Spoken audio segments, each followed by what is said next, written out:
सभी का BCNC news में स्वागत है। मैं आपके साथ कल्पना गौतम। और जैसा कि आज हम आए हैं रिसालदार पार्क और आज हमारे साथ में हैं बोधिसत्व सोसाइटी ऑफ इंडिया के अध्यक्ष भंते ज्ञानालोक जी। तो चलिए आज हम बात करते हैं भंते जी से और जानते हैं कि आज के दिन यहाँ पर क्या कार्यक्रम हुआ है। तो भंते जी सबसे पहले आपका स्वागत है हमारे चैनल पे। आप बताइए कि आज यहाँ पर जो प्रोग्राम हुआ है उसके बारे में कुछ बताइए।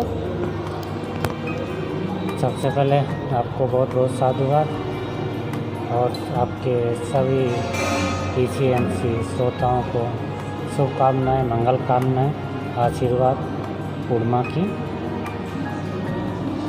आज जैसा कि आप सभी लोग जानते हैं कि अभी ये वर्षा वास काल चल रहा है, जो आषाढ़ी पूर्णिमा से प्रारंभ हुआ और कार्तिक पूर्णिमा तक 4 मास का चलता है। तो वर्षावास की ये दूसरी पूर्णिमा है। तो जो भिक्षु लोग आषाढ़ी पूर्णिमा को वर्षावास का अधिष्ठान नहीं कर पाए तो उनके लिए दूसरा अवसर होता है कि इस पूर्णिमा को वो लोग वर्षावास के लिए अधिष्ठान करें। तो इस ऐतिहासिक बुद्ध विहार में आज की पूर्णिमा से सामनेर धर्म प्रशिक्षण के लिए प्रोग्राम को प्रारंभ किए हैं, जिसमें जो इच्छुक लोग हैं वो सामनेर बन के जो भगवान बुद्ध के धर्म में जो विनय है, जो आचरण है, उसको है ना अपने जीवन में उतारना, उसके अनुरूप जीना, इन सभी परिशुद्ध होते हैं। लोग के लिए कल्याण के लिए होते, अपने कल्याण के लिए और सभी के कल्याण के लिए। जी बहुत बहुत साधुवाद आपका भंते जी। अब हम आपको मिलाएंगे उन 2 लोगों से जिन्होंने आज बौद्ध भिक्षु की दीक्षा ग्रहण की है। तो सबसे पहले आपको इसकी शुभकामनाएं कि आपने आज जो भिक्षु की दीक्षा ग्रहण की। बहुत बहुत शुभकामनाएं, बहुत बहुत बधाई जी। तो आपको कैसा लग रहा है इस दीक्षा को ग्रहण करके और क्या कुछ सीखना है अभी जी? सबसे पहले आपको हार्दिक बधाई कि आपने यहाँ पर कवरेज किया और आपने यहाँ का जो प्रोग्राम है वो हमारे जो उपासक संघ हैं और जो भारत की जो प्रबुद्ध जनता है उन तक आपने संदेश पहुँचाने का एक कार्य किया है। तो सबसे पहले आपको बहुत हार्दिक बधाई है। देखिए, जो तथागत गौतम बुद्ध का जो शासन है, जो उनका जो विनय का जो नियम है, ये पूरे आपके जो जीवन का जो चरित्र है, आपको जो शैली है, जीवन शैली है, संस्कृति है, कल्चर है, उसको बिल्कुल बदल देता है ना।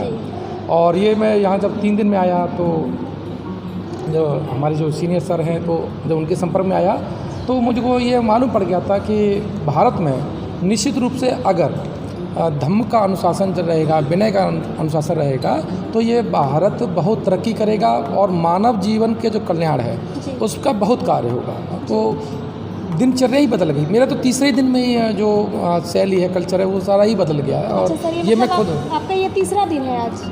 नहीं, दीक्षा आज हुई है, लेकिन ये मैं यहाँ पर तीसरा दिन है। 2 दिन पहले आ गया था। तो जो अनुशासन सबसे महत्वपूर्ण है वो अनुशासन सीखने को मुझे मिला है। तो जब अनुशासन होगा तभी आप सीख पाएंगे। जी। वहाँ से जीवन शैली मतलब आसे ही बदल गई। तो जी।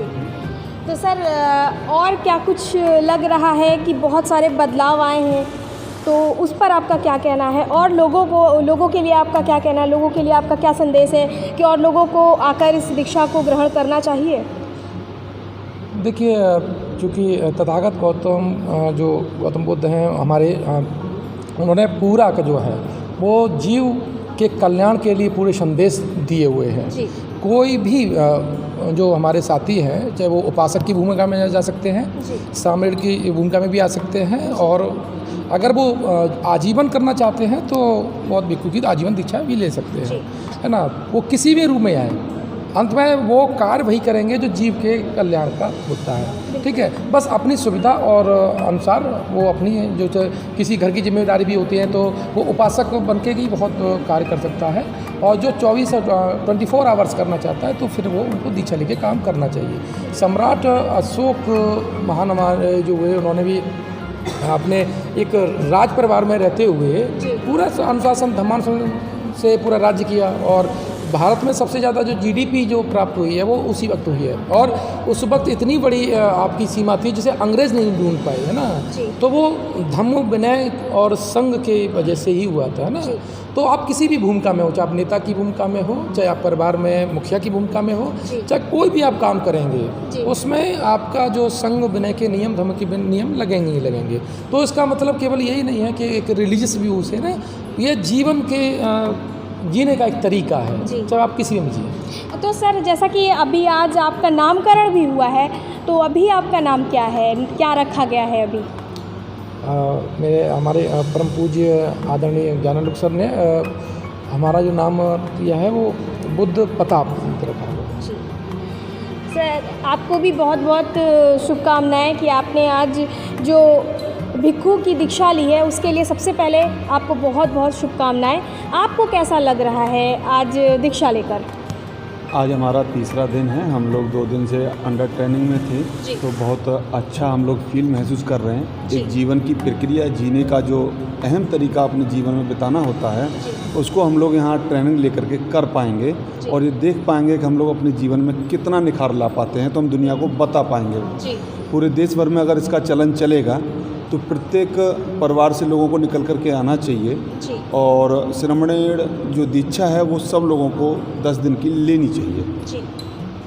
तो जैसा कि आज हम आए और हम लोगों ने बात भी की, भंते जी से बात की, और जिन्होंने आज बौद्ध भिक्षु की दीक्षा ली उनसे भी बात की, और सभी बातों को आप तक पहुंचाया। तो ज़्यादा से ज़्यादा अपडेट के लिए आप देखते रहिए BCNC न्यूज़। इसी के साथ मैं कल्पना गौतम।